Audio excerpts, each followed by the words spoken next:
my fellow Giprolites of the second cohort, and other distinguished guests, ladies and gentlemen, good morning.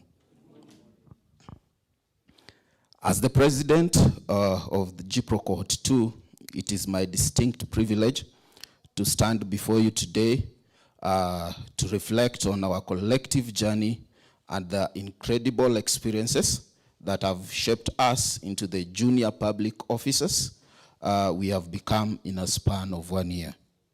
One of the transformative experiences that has left a permanent mark on us is the exceptional training we received from the Kenya School of Government. The induction into public service course provided us with a fresh perspective of how the Kenyan government operates and the critical role each of us play in shaping our nation's future. We learned that public service is not just a job, but a noble calling, an opportunity to serve our fellow citizens, and a commitment to the common good.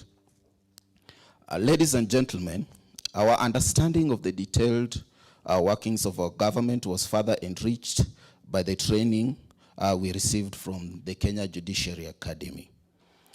This training shed light on the vital role of the judiciary as an independent arm of the government, ensuring the rule of law and safeguarding the rights and liberties of our citizens. It was a privilege to delve into the complexities of our legal system and appreciate the importance of justice in our society and the role that alternative dispute resolution play as well. It is from the training that we were made to appreciate that every file in a government office, it's not just a file, but it represents a person who might not be able to defend themselves. Beyond the structured trainings, our journey as a cohort was defined by the special bonds we formed with our mentors, or mentors. Our bi-monthly meetings with these seasoned professionals provided us with unique connections and the opportunity to learn from their wealth of experience. The mentors have not guided us, but have also become our allies in this lifelong quest for knowledge and growth. All this, ladies and gentlemen, they did at no cost, despite their busy schedules and commitments. Our mentors, we are forever grateful, and blessings are my prayers upon you. I would like to take a moment to extend a special appreciation to a crucial institution that has played a big role in our journey, the Public Service Commission.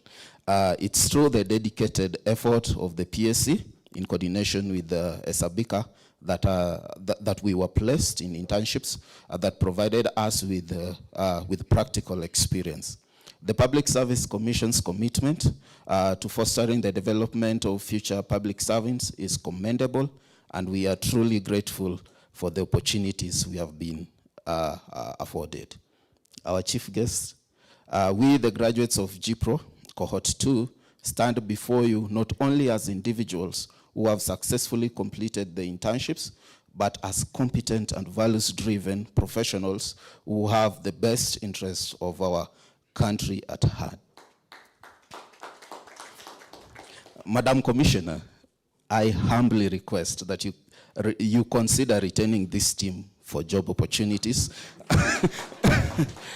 within the public service. We have been rigorously trained, mentored, groomed to serve our nation with integrity, dedication, and a commitment to the common good. I believe that we possess the skills, knowledge, and values needed to make a meaningful impact to the public service. Our pledge to combat corruption, promote competence, and uphold transparency aligns perfectly with the goals and aspirations of the Public Service Commission. And as the common phrase goes, mambo ni matatu. By retaining us, you will not only be investing in our future, but also contributing to the enhancement of the public services, capabilities, and effectiveness. We understand the challenges that our nation faces, and we are eager to be part of the solution. We are ready to roll up our sleeves, work tirelessly, and contribute our best to help the country thrive by retaining us. You would be securing a cadre of public servants who are dedicated to serving the public good and advancing the interests of Kenya. In conclusion, let me share with the graduating team. We are here today to commit ourselves to a cause greater than ourselves. We understand that bringing change to our beloved nation is not just a desire, but a solemn obligation. Today we will sign a commitment. A pledge that we will carry with us to every office, every position, and every responsibility that we will occupy in the future. For me, it will start with the National Assembly, then to the office on the Hill in the State House. Let us refuse to be disillusioned. Instead, we choose to be agents of change. We stand united, ready to uphold the principles of integrity, transparency, and excellence in our roles. Thank you, and may our collective journey be marked by continued success and lasting legacy of service to our beloved country. Let our generation be proud that they lived in our generation. Thank you. Our very loving and intentional mentors, my fellow Giprolites and distinguished guests, good morning. Yeah, as I was just watching the video presented to us this minute, I just thought to myself that these beautiful stories have been created to us courtesy of Gipro Vision that has seen us seated here today. And it is marking the end of Gipro Cohort 2, but for me, it's just the beginning or the continuation of the release of an army of change makers to the society that will lead change and inspire transformation that is desired by Kenya through the public space. And this is why I say so, and I hope at the end of this beautiful Gipro experience of mine, we will be able to come to terms or to relate with why I say so.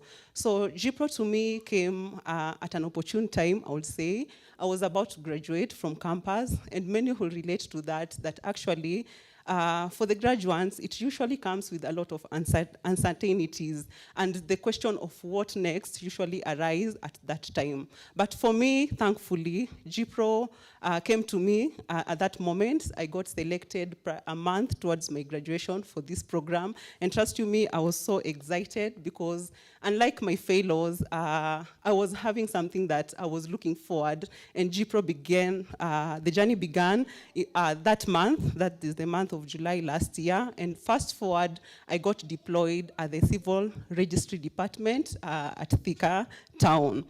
And I would say Gipro has become an answered prayers. The reason why I say that is having a small experience in my professional line or in my career path, I was so unsure whether I wanted to take that path. Then, that was in 2021.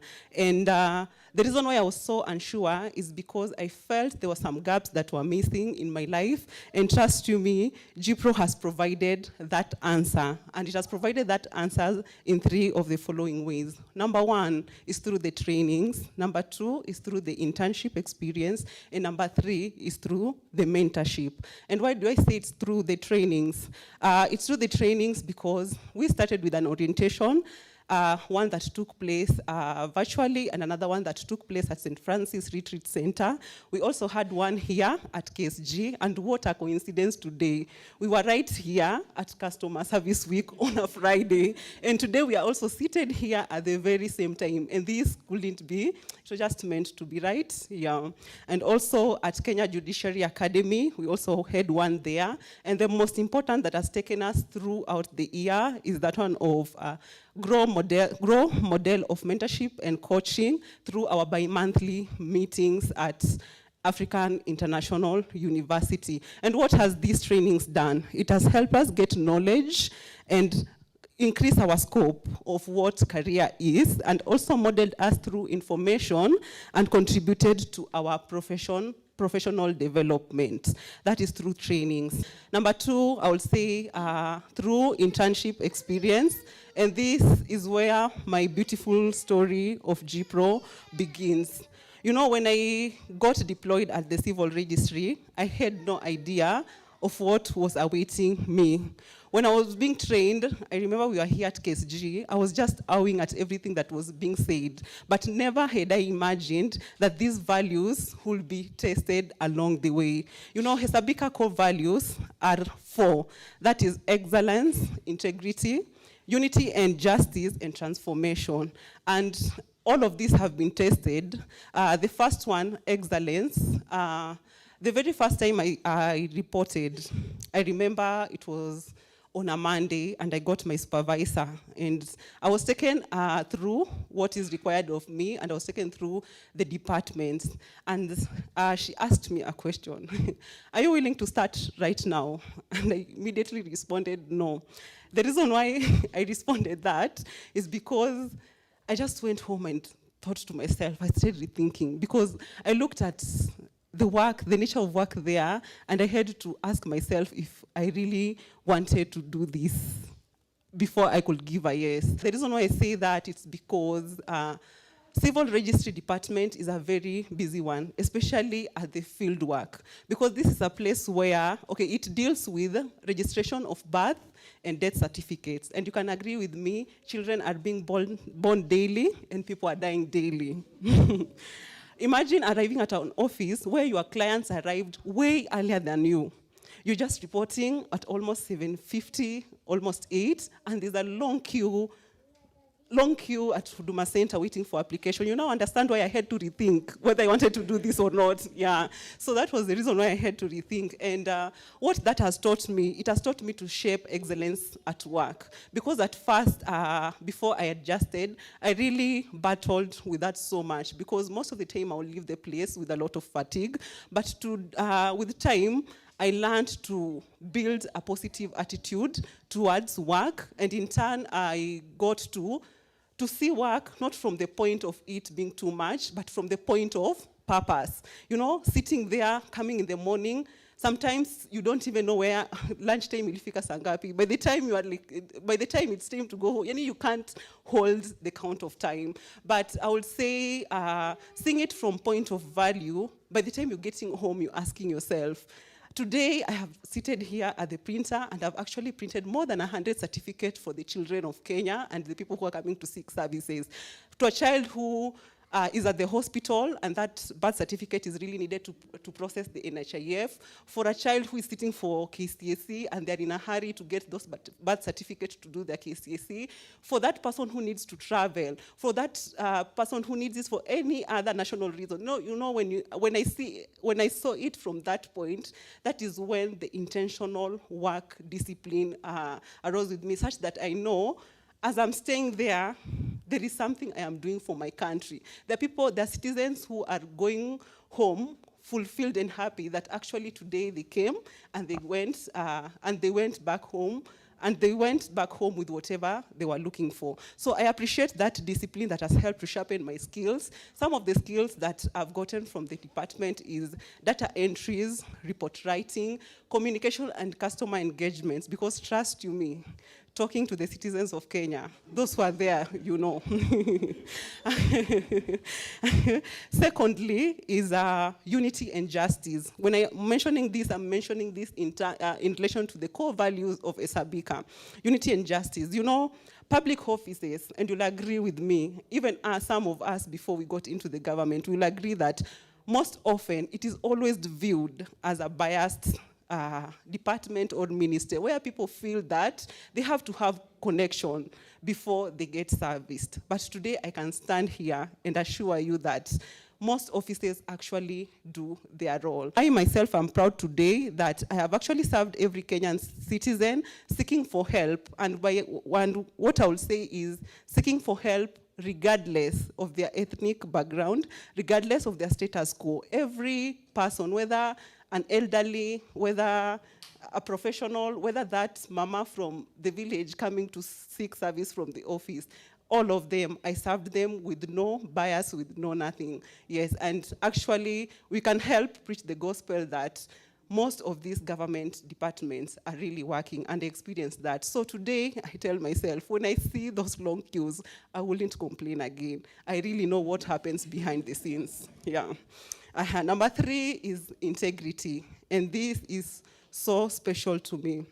Because I remember one time, I don't know if around this year, I was sharing with my fellow Giprolites in the group and just joking and saying, come and see Gipro. I would be living or staying in the leafy suburbs somewhere in this Nairobi. Why do I say so? I say so because CRS is a very critical department. And it being critical, it has attracted different interests. Some are genuine and some are phony, we'll agree that. And it takes an individual with goodwill for the country and high level of integrity to serve the office at that capacity. Saying no to money, my friends. And that time, you're just a volunteer intern, and sometimes you don't even have fare to go home. And there is someone there who is willing to offer something for you to push their agenda. But choosing to serve with an honest heart has been my greatest temptation, I would confess. Saying no even when you are sure, hakuna penye utapelekwa, kwani ni wapi watanipeleka? And also knowing that nobody is watching me, so whether I take it or not, ni mimi tu ndo najua. Yeah, you know, but choosing to serve people with an honest heart has been the greatest challenge. Sometimes you even look stupid because nani anakataa pesa Mungu ameprovide. But when you think of what simple act of saying no can do, now let us thinking of the simple act of saying no can do. Do you know that no can save a country from terrorism? Saying that no can save a family from injustice. From terrorism, I say, you know, birth certificate is the only evidence that shows somebody was born in Kenya. And there's illegal citizens whose agendas we don't know. So if I accept the payment or whatever to push their agenda, how can I say? It is so, I'm trying to look for a word to say to bring out the states of which that simple act of just taking can do, regardless of how good it may seem or regardless of what everyone else is doing. And a family injustice, this I mean, is that you may never know agenda which people are seeking with it, death certificates. So you really have to be sensitive, you really have to be, how can I put it, to be compassionate, all those values put together for you to really understand and say, regardless of the situation, I am not taking that. There's a reason why you have that an agenda. I am not going to help or to help facilitate the achievement of that agenda. And if you think about this, you'll agree with me that this is the transformation Gipro is creating, leading us to the fourth core value, which is transformation. I am proud that I raised the flag of Gipro and ethical public service delivery higher in my space, what Hesabika stands for now. I am convinced more than ever, whether my contribution seemed like a drop in the ocean, that if we can pull a significant mass of people who are values-driven across different spheres of this public space, then the future of a country with zero tolerance to corruption is a great possibility. And the future generation will actually thank us for taking this step of faith. And lastly, through mentorship, as I mentioned earlier, through my attachment experience, I felt a need, or I felt a gap that was missing in my life. I felt like I needed someone who would hold my hands through the career path to just guide me of what this, you know, when you graduate, you're just being given the power to read and write and go, you know, but you're being taken to a world where nobody, or perhaps maybe our education system really didn't shape us enough to go and to go and embrace it, I would say. And so the need of having someone to really guide you through that was very evident in my life at that point. And Gipro gave me that opportunity. And I got one amazing mentor who is apparently our MC today, Sandra Ochola, and by extension also to Madam Joyce Tairu. Thank you, Sandra, for going down to my level to create time and listen and comfort and encourage even when times were really difficult. Thank you for tagging me along in your various and many projects. I really appreciate that. And the most memorable of all is just me. It's just I seated at the same room with the Chief Justice of Kenya. It really, really, really, because I don't know how when that would have happened, but through her, that dream became a reality. Thank you so much, Sandra, for that. And thank you, Madam Joyce Tairu, for the many advices that has changed our views, in various aspects of life. You really dedicate yourself to really talk to us and work with us and shape us in various aspects of life. I appreciate. And to all our mentors, thank you for agreeing to this call and to take us through this journey and to see us come this far. God bless all of you. Where else could I have found such an amazing experience to share with you today? Tusimame, tuhesabike na tuchukue hatua. Pamoja tuhesabike.